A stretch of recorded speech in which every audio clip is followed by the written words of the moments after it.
Last episode of our positional series, we're talking about the BWL Cheapies. We're talking about the guys, potentially even the loop options. We'll give you a couple of those as well on this show. But the guys that are going to open up things, maybe the fallen guns. There's a couple in this category too. Let's have a chat.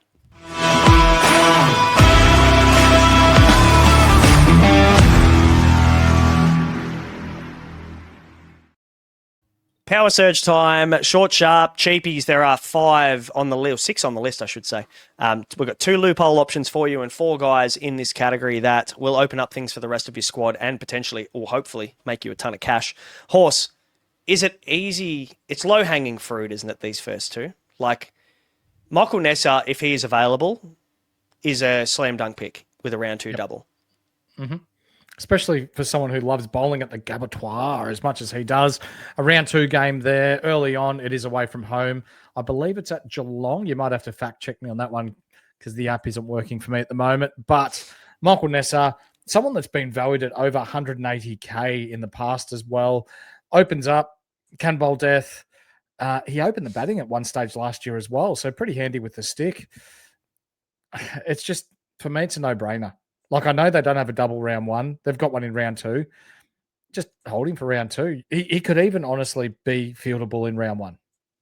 Obviously, we're going to know, Deadly, whether he's been picked in the 3rd test or not pretty soon. We'll find out in the next probably 6-7 days, and that'll impact his availability. But, I mean, if he's there, sure. But do you reckon he plays the 3rd test? He's coming off a fifer. How hard is he going to be to drop? Yeah, it's going to be tough, but I feel like he was picked just because, home deck knows the Gabba very well. But it's going to be really impossible to not give him at least one more crack with the test squad. It's just a wait and see for me. But if he does play slam dunk, no doubt about it. Another guy we know will play is Aaron Hardy. Now, he comes in at $74,800. And I think Aaron Hardy, the top run scorer a couple of years ago, there's a very real chance he probably bowls this year as well, with the fact they've lost some bowling stocks in Berendorf and Andrew Ty. I just think that this is probably the easiest decision that you will make in BBL SuperCoach for a very, very long time. Like, I would say nearly ever. Like, how can you... There is no one that can tell me that he's not a slam dunk pick. It's the easiest decision you'll make in any SuperCoach game ever. Yeah. Just legit. Like, we're talking about a guy that hit 200K a couple of years ago. We're talking about a number 3 bat who is an Australian quality batsman.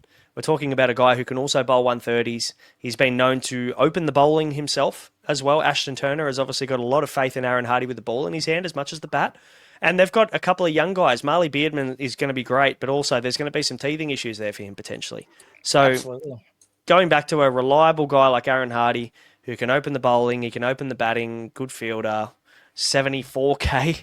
Well, let me tell you, I want to look here and see some players that are more expensive than Aaron Hardy. He did just open the bowling in the Sheffield Shield both innings, bowled 20 overs for the match. And Braino, I think the reason why he is so cheap is that, remember last year where he was injured?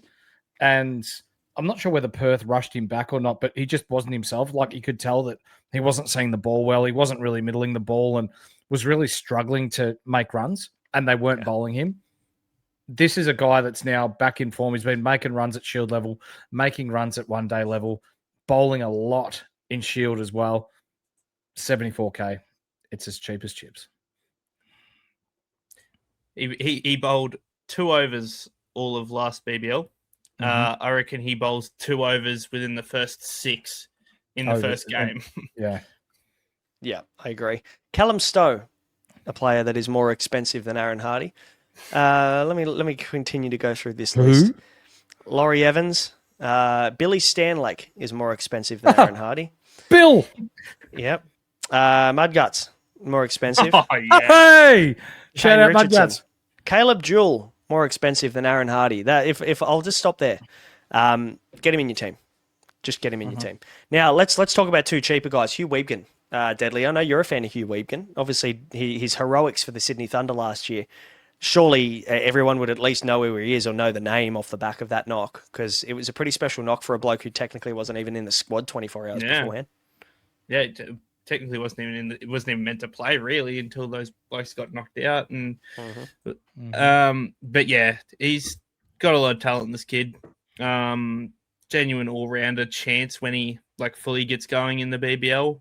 For now, it's a bit of a, unsure what happens. Probably bat 6, maybe sneaks an over here or there, but eventually when he builds into it, he'll be one of the all-rounders to target.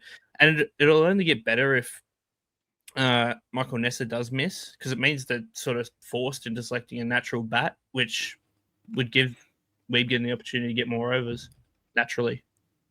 Or they go with another like-for-like Nisa replacement as they did last year. Horse, remind me, did you start with Jack Wildermuth last year? Yes. Thought you did. Talk to us about him.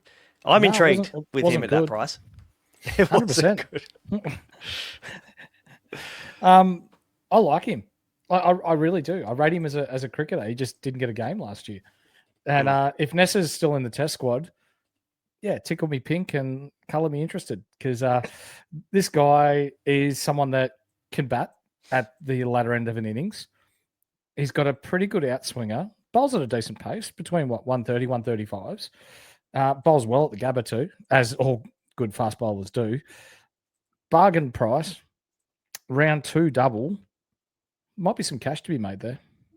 Take me back to 2020, 2021, where he played all 12 games and averaged 50 SuperCoach points per game. Mm-hmm. That's a place I want to live. That is a place I would like to go back to. If 2025-6 can bring me back to that place, I'll be a happy man, because Jack Wildermuth will be in my team. But at the same time, we need confirmation there's no Nisa. We need confirmation as well of a few other things in terms of what their squad looks like, and I think it's a risky play, but a guy that could open things up for you nicely if you do need to free up some cash. Let's talk loopholes to finish off, because cheapies aren't really relevant in this bat bowl category. Of course, we're talking about the guns, the out and out guns, and there's so much mid range value that it just seems silly not to tap into that. But the 2 loophole options, Horse, Aidan O'Connor from the Thunder. If you're going to go with 2 loops, one at bat, one at bowl, because you do need both, potentially both of your Perth guys pop off in game 1, who are your 2 bench loop guys? Well, you name one of them, and the other one's Will Salzman. Will Salzman will be extremely well picked, purely because he is injured and he will not be available for any of the BBL campaign, and the Renegades schedule allows for us to be very flexible with our looping as well. So when you when you say being flexible with the looping, of the Renegades have a pretty advantageous schedule to a point where they do play last a lot. They don't play the first game of the round at all leading up to their double. Their double round in round 8 is the first time that they will play first in the round. So that does free things up. I guess the question you need to ask yourself is, do you want to get stuck with 2 loops, Deadly? Because obviously that pretty much puts a halt to your cash gen to a certain degree. And come round 4, when the Stars are on the bye, that's the first bye of the season. It kind of then makes these DNP guys a little bit irrelevant, because you're probably going to be holding some bye guys through the rest of the season.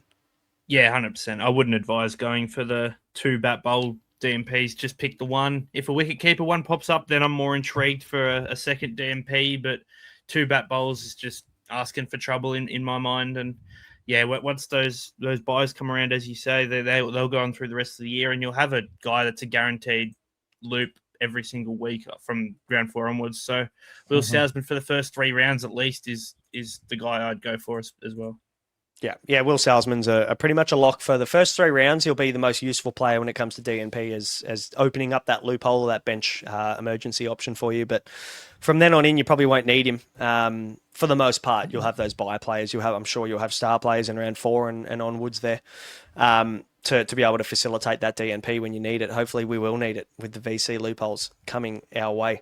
Guys, that is the cheapies for the bat bowl position. Pretty short and sharp, this one. There's not too many options, but if Nisa and Hardy are available for round 1, you pick them, and that's a pretty easy decision.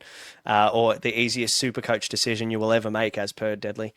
Which I also agree with. So, guys, that'll do it. That'll also wrap up our positional series as well. Hopefully, we've been able to give you a good look inside our minds as to how we feel about these guys. And very soon, we'll be coming up with subscriber Q&A. So if you want to get involved in that, you want all of your questions answered for your final teams, the link is in the description below. Less than $10 a month, $20 pretty much, to get you full access throughout the whole season. We've got tons of articles that'll be coming to you every week, as well as a Q&A every week. But the big team reveals, boys, are going to be coming on that subscriber Q&A as well. So looking forward 100%. To doing that. And anybody who wants to see our final teams, you'll see them in there before the first ball is bowled on Sunday. Thanks, guys. Thanks for tuning in. Subscribe, like, follow, do all that stuff. If you've liked the preseason, you want to continue to support the show, we'd really love that as well. So if you could hit that subscribe button, give it a little hype on YouTube and follow us and give us a 5-star audio review. We would love that. Thanks for tuning in, guys. We will see you very soon. It's very close to the start of the season. Catch you then.